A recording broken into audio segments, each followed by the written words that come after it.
Hello, beautiful, and welcome to the Come to Your Senses podcast.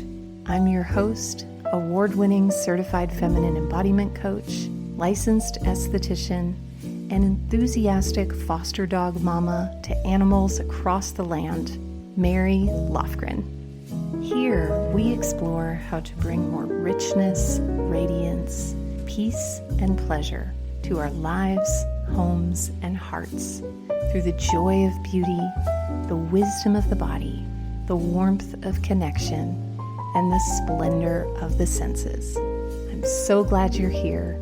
Pull up a poof and let's dive in. Hello, beautiful beings, and welcome to this episode, which is all about cultivating quiet. So I know I don't need to tell you that the world is loud, particularly in this moment, politically, socially, governmentally, technologically. There are more ways to gather and cultivate information than ever before.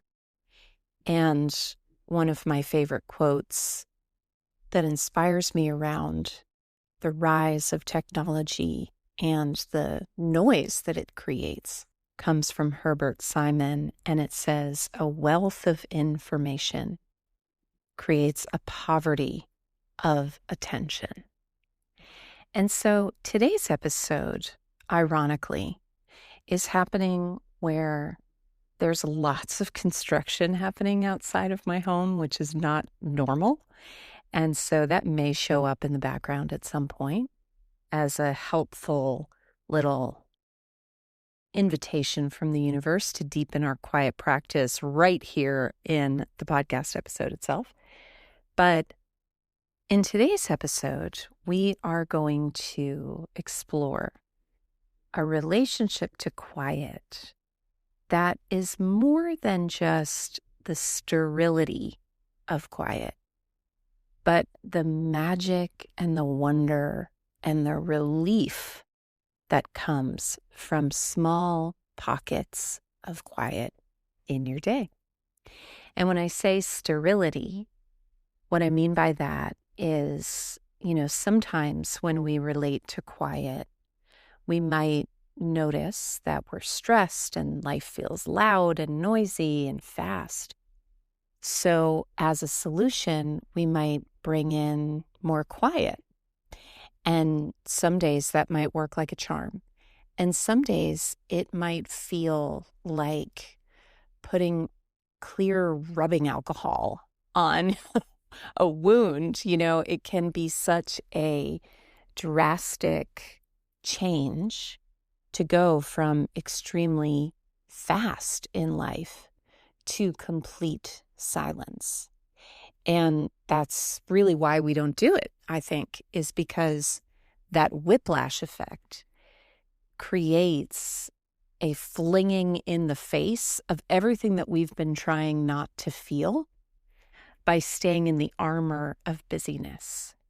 And so today's episode is about how to cultivate quiet, again, through small pockets rather than how I used to think about cultivating quiet, which was obtaining a perfect meditation practice or moving to a monastery at the top of a mountain, and how to bring in a quality of quiet to your day that is comforting and feels a bit more like a soft landing than a sudden jolt or change.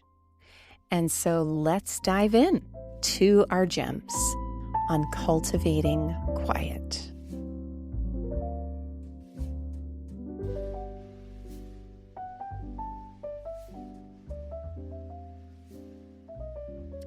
And so one of the ways that this episode came to be is last week I was recording a guided journey for the members of our sanctuary community, which is our membership community here at Come to Your Senses. And it was a journey all about the art of savoring. And when you hear that word, well, let me speak for myself here. When I hear that word, I often think about a crispy, herbed piece of chicken melting into my tongue.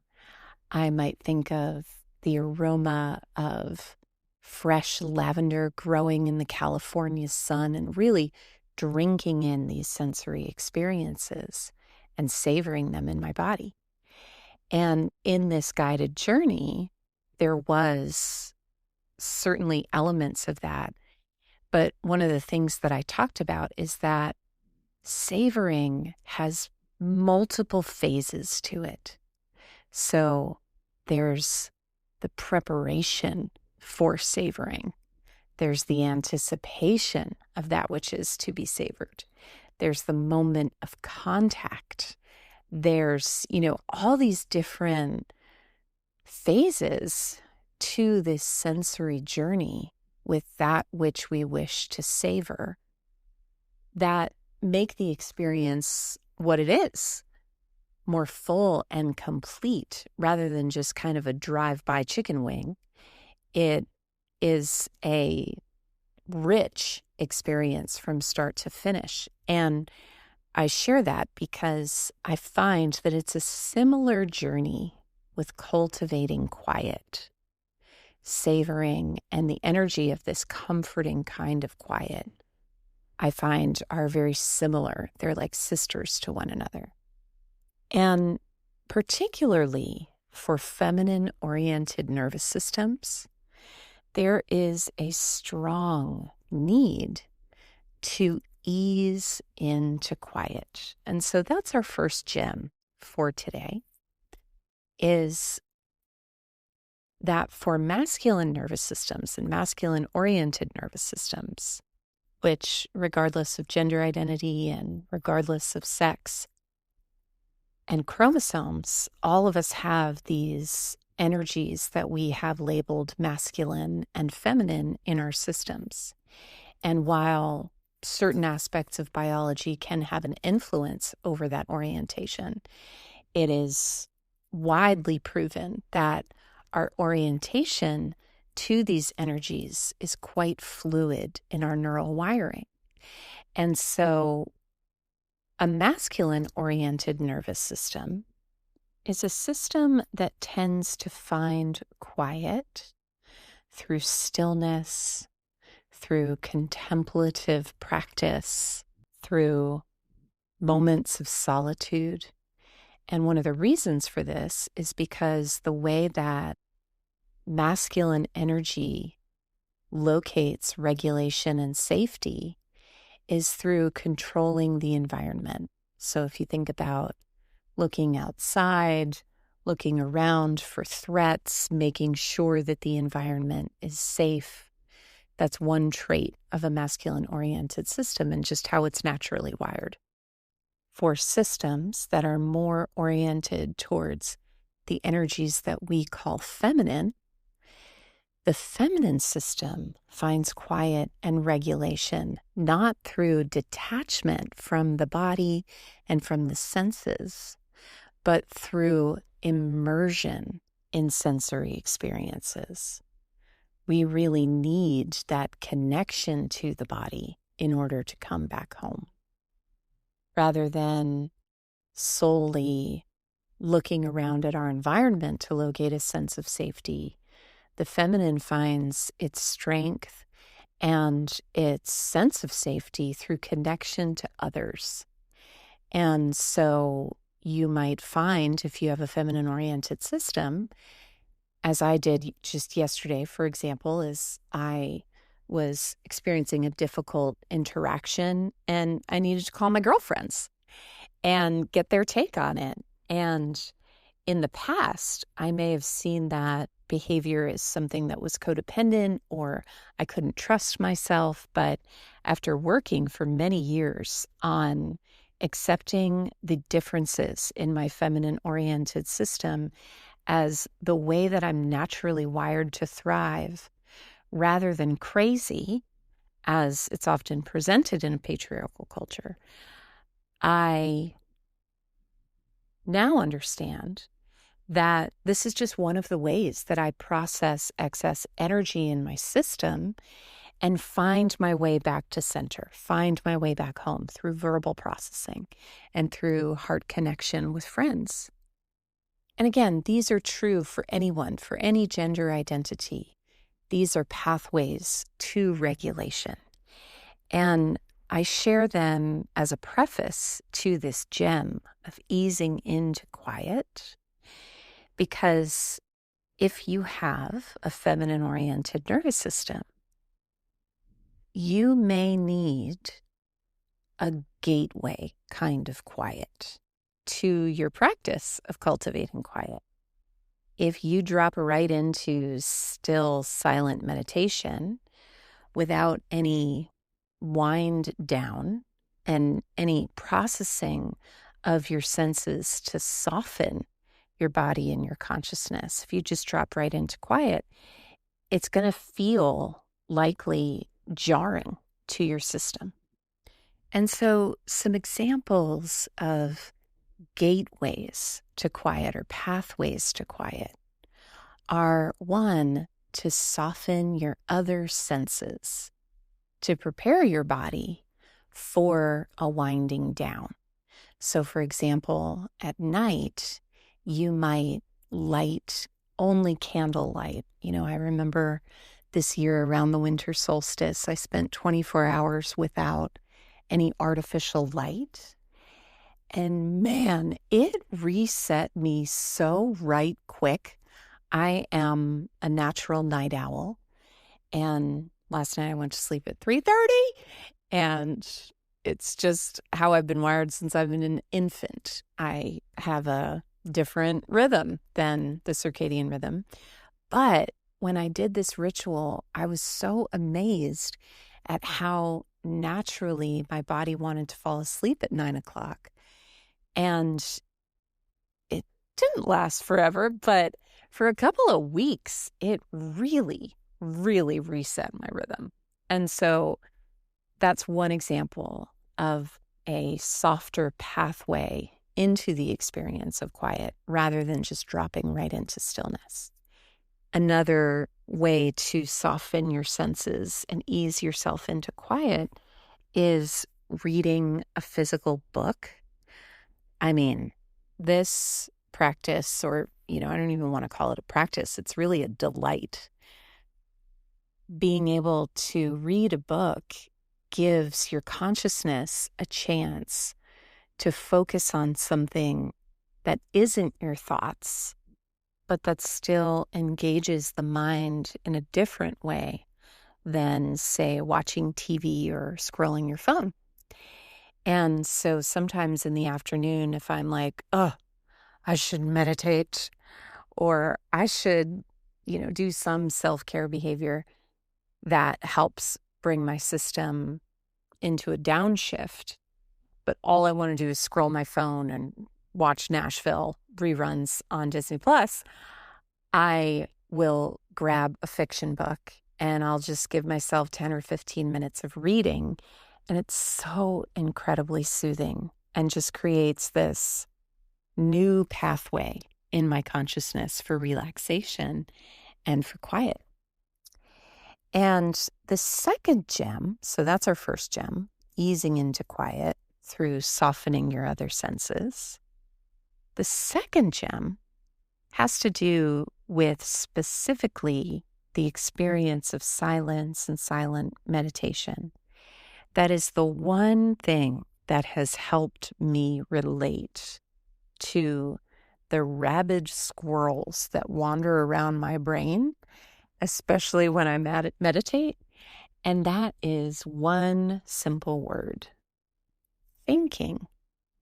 So my meditation teacher, Susan Piver, she has an extraordinary collection of meditations, and she's an extraordinary Buddhist meditation teacher. And you'll find this tip amongst many lineages. Lineages, that's a word, right? Any hoozle. you'll find this direction, I think, in many meditation practices, but it's this idea that as you're in seated meditation, that the idea is not necessarily to stop thinking or even to quiet your thoughts. It's to let the thoughts go. And that one of the ways to do that is when you catch yourself thinking, you simply label it thinking. And that has been so tremendously helpful for when I interface with the squirrels in my brain. And I notice myself in some catastrophic situation or another in my mind's eye, labeling it thinking helps my body orient, oh, that's what I'm doing. I am not dying alone with no retirement or not enough retirement. I am not, reliving some horrible memory from 20 years ago of embarrassment. It's like I am thinking. And by labeling it thinking, it gives the opportunity for your system to orient, oh, what my body and being are doing in this present moment is sitting quietly. What my brain is doing is thinking and dropping us a bit further out of that realm of intellect and mental processing and a bit deeper into experiencing the present moment.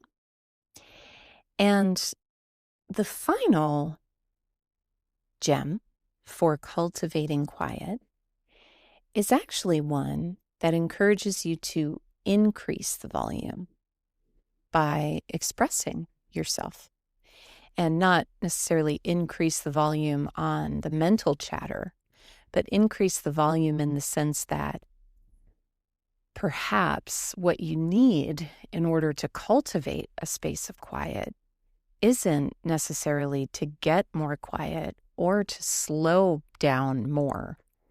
Perhaps what you need is some expression to make room and space within your body for quiet. So this past weekend, I had several opportunities to practice setting boundaries. And it was kind of like being at a boundary rodeo. I mean, I just couldn't believe the way that, the universe was just pelting me with opportunities to set boundaries.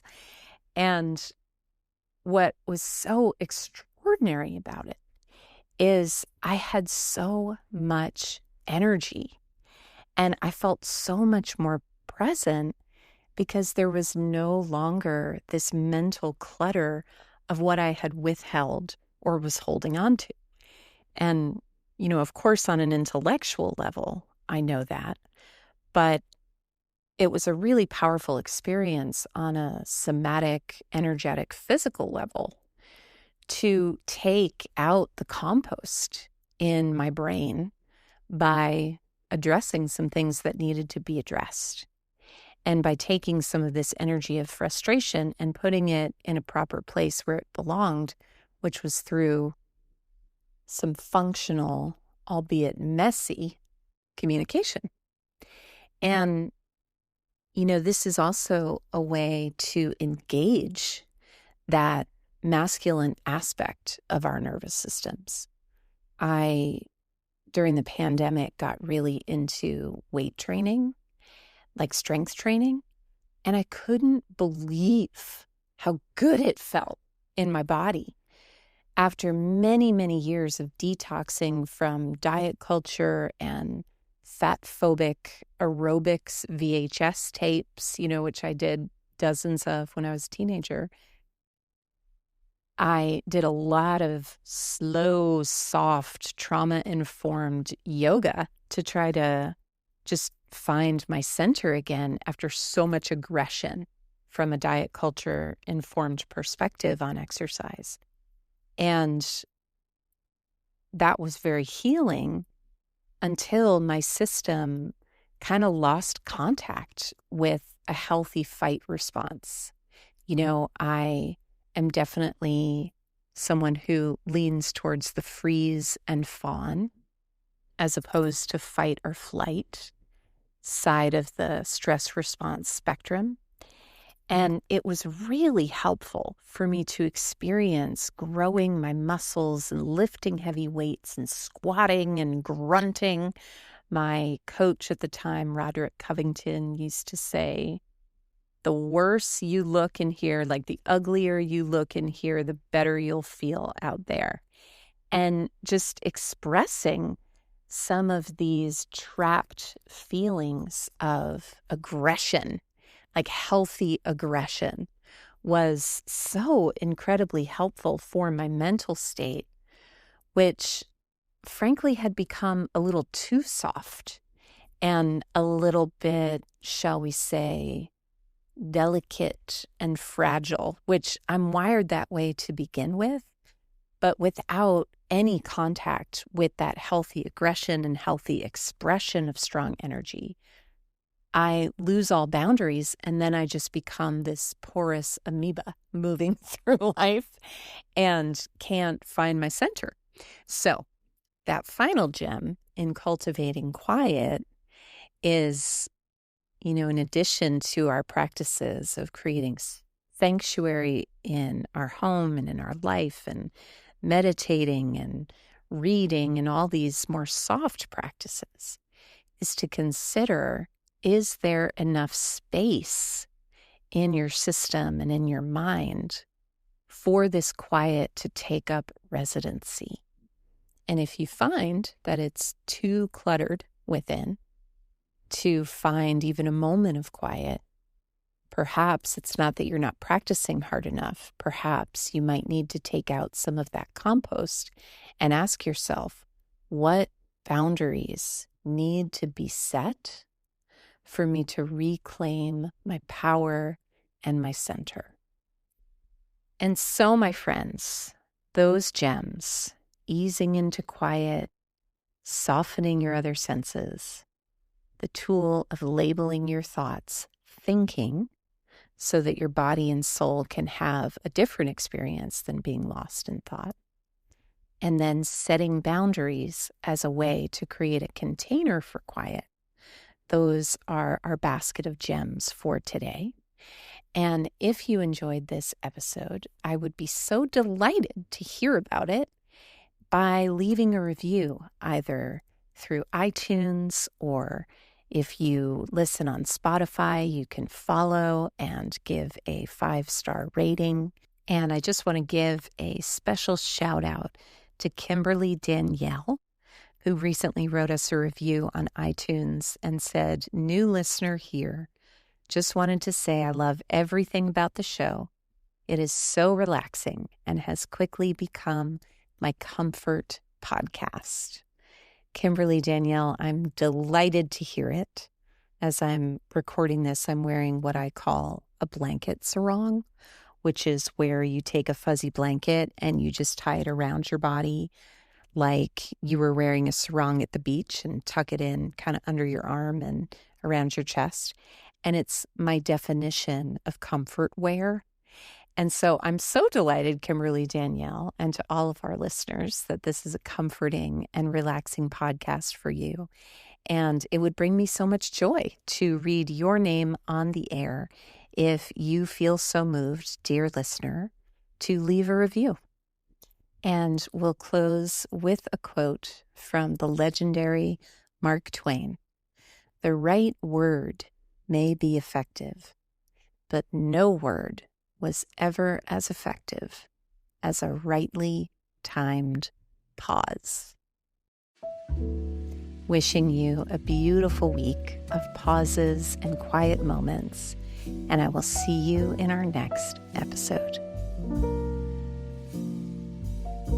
If you enjoy what you hear on this podcast, you will love what you find at marylofgren.com. There you can check out our free library of rituals and resources, as well as check out our award-winning coaching services and programs. Head to marylofgren.com to bring beauty, embodiment, wisdom, and wonder to life.